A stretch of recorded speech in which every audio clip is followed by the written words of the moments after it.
awesome wonder, consider all thy works thy hand hath made. Then sings my soul, my Savior God, to thee. How great thou art, how great thou art. Well, good morning, everybody, and welcome back to your daily edition of the David Trick Show and the Trick Podcast of Joy. How are you, my dear friend? Here with my Gosa Bell. My Gosa mugs are back there. It's raining here in Southern California, which is, people always say it's good for us and all the drought and all that. I think rain is rain and droughts are horrible, but I love the verse where it says in the Bible that it rains on both the good and the bad. Thank you, Lord, that it's raining on me because I know I'm not good, but I know that you are. And so I hope that today you're doing great. Look, I'm a beautiful family here. Just want to always show that picture because that is the miracle in my life. My lovely wife that's next to me, she's the gorgeous one right next to that chubby brown guy back there. And then that's her twin sister, actually, Suzanne, who is an amazing, amazing woman. Her husband is next to her. And then in front of my wife and I are those three Gucci models. And my mom in the center there, the yellow, and my father-in-law and the rest of the family. What a joy. But today I want to talk to you actually about the idea of there must be more than this. Goodness, right? Sometimes I think we get to the end of a month, end of the year. Obviously now we're in the Lent season, so maybe it's the end of spring of winter, the beginning of spring. And I know for me, it's one of those things that, I'm just fed up with the same old thing. There must be more than this. This can't be anymore. And so maybe you feel that way. You've been dragging your feet on something. You've been struggling to figure out what's going on in your life. And you finally get to that place where you say, I am fed up. There must be more. But how do you know what that is? Or how do you have the courage to actually do something about it? So those are some of the things I want to talk to you about today. So first, I want to give you a few tips. Let me first see if I have, let's see. Let me just see. Okay, so that's what that is. Okay, so I have those signals there. Let me see what.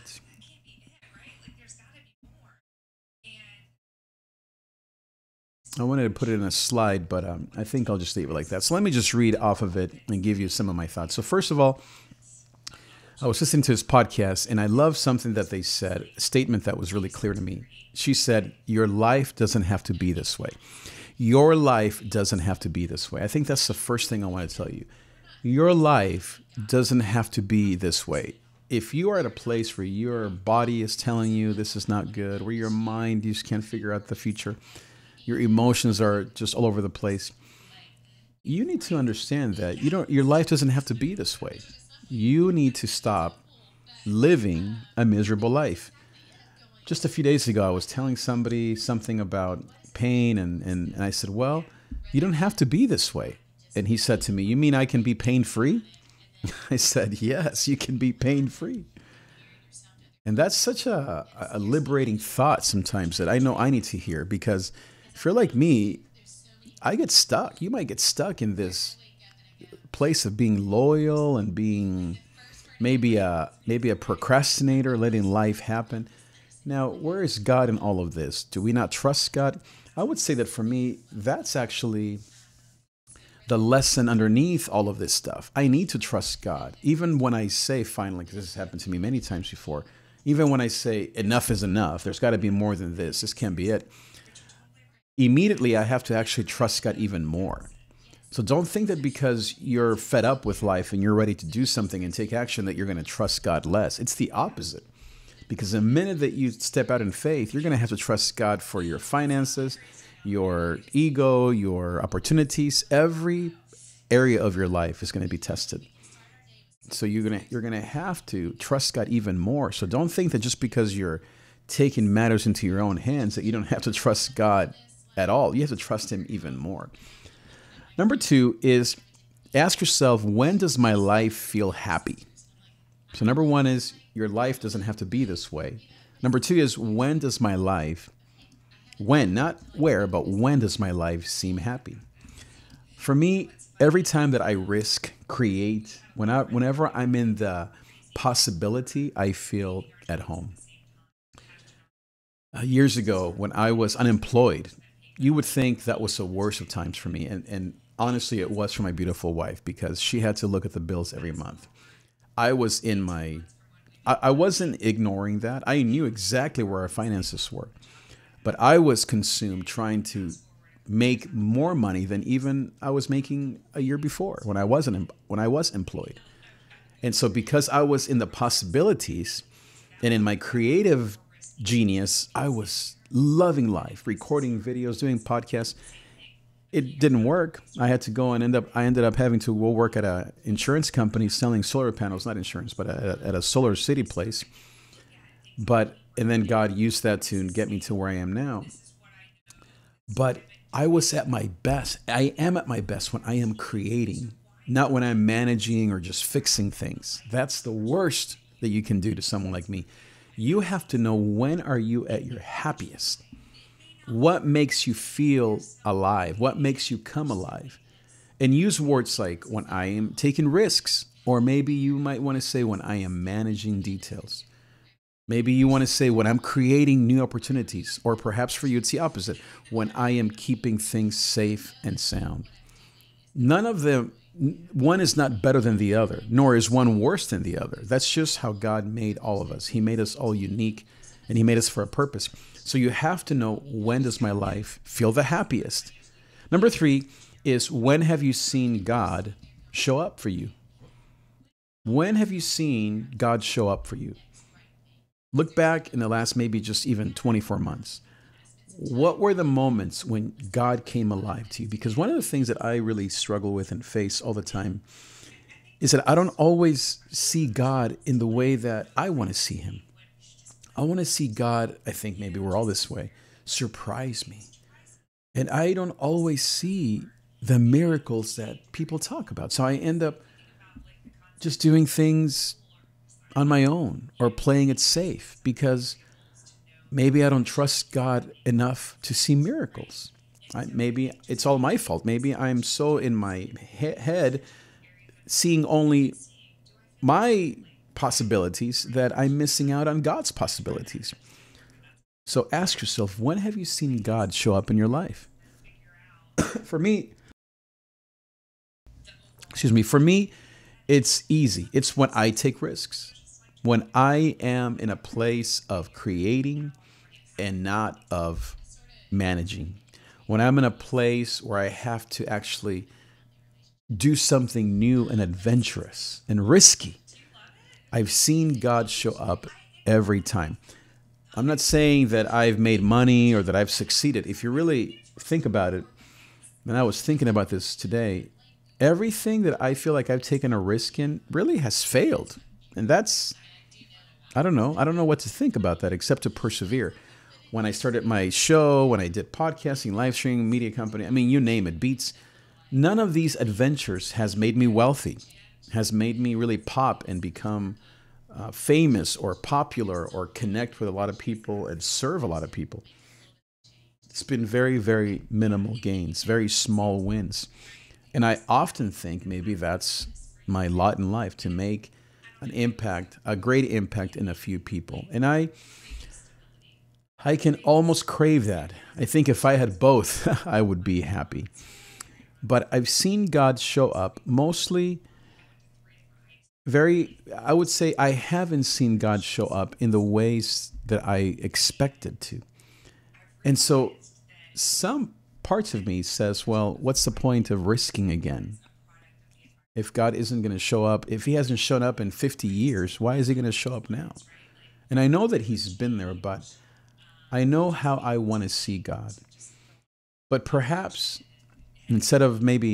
perhaps God wants me to actually trust Him one more time or again. Maybe it's 10 more times, I don't know. But trust Him again. Now, God has been there, of course, in my down times, but that's not enough for me. I want to see God make me succeed and give me the things that I long for and make my life as He expects and as I expect. And of course, you have to be patient, and maybe that's not what he wants. I mean, all those things. And I'm very aware, and I'm trying to learn patience and waiting on God. That's probably the biggest lesson for me, is to wait on God. But when have you seen God show up? Have you seen God show up in your life? Sometimes I think I'm so practical that nothing surprises me anymore. It's like, okay, I know I'm going to make this cup of coffee, and I put enough creamer and put it in the microwave, and I know it's going to taste a certain way. But you know what does snap me out of that? It's creation. This morning I was picking up our beautiful son, and it's here in the Huntington Beach. At Huntington Beach, he surfs. Today the waves were bad. It's raining, but just driving out there, the sky, because it's cloudy, and it just makes the sky look so beautiful. When I lived in Colorado, it was the best of times. Creation, obviously, there is so beautiful and so magnificent.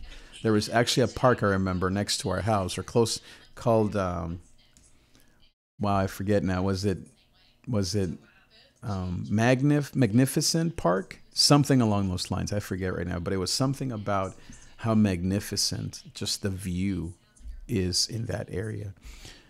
Those are the moments when I believe God, when he surprises me, when he says, like David says in Psalm 9, wow, the firmaments truly declare the glory of God. What am I worried about? Look at what God can do, and just with a snap of his fingers, he can create this masterpiece. My son, as I said, he surfs. When he's out there on the waves, I've never been on a wave like he is. But I was asking him, and he says, yeah, it's just amazing. Every time, if you think you're going to win against the ocean, no, the ocean's going to win every time. And I love that. As a Enneagram 3 that's always achieving and hyper and or depressed or up and down, manic, depressive, all this stuff. On my meds, off my meds, as I say. The Tasmaic, whatever, devil, that's kind of my MO. When I'm finally still in the presence of God, that's when I'm at my best. When I rest in the power of his creation, that's when I'm at my best. When I allow his word, and especially preaching and prayer, to touch my soul, that's when I'm at my best. That's when he comes alive to me. When I pray, it's when I feel alive, because he is alive in me. When does God show up in your life? Ask yourself that. Number 4 is the pain bad enough? Sometimes we don't change our habits because the pain isn't bad enough. I know I'm overweight, and I don't know, 3 months ago, the doctor told me that I'm in the obese category just based on my height and weight. I've never heard that in my 50 years, but it's true. I feel it. I look weird, different. I've begun to make some changes. Sometimes you don't make changes until you get that bad report from the doctor, or maybe until your finances fall apart, or maybe someone in your family is struggling. Sometimes we have to hit bottom, as they say, for us to make that change in our lives. Is the pain bad enough?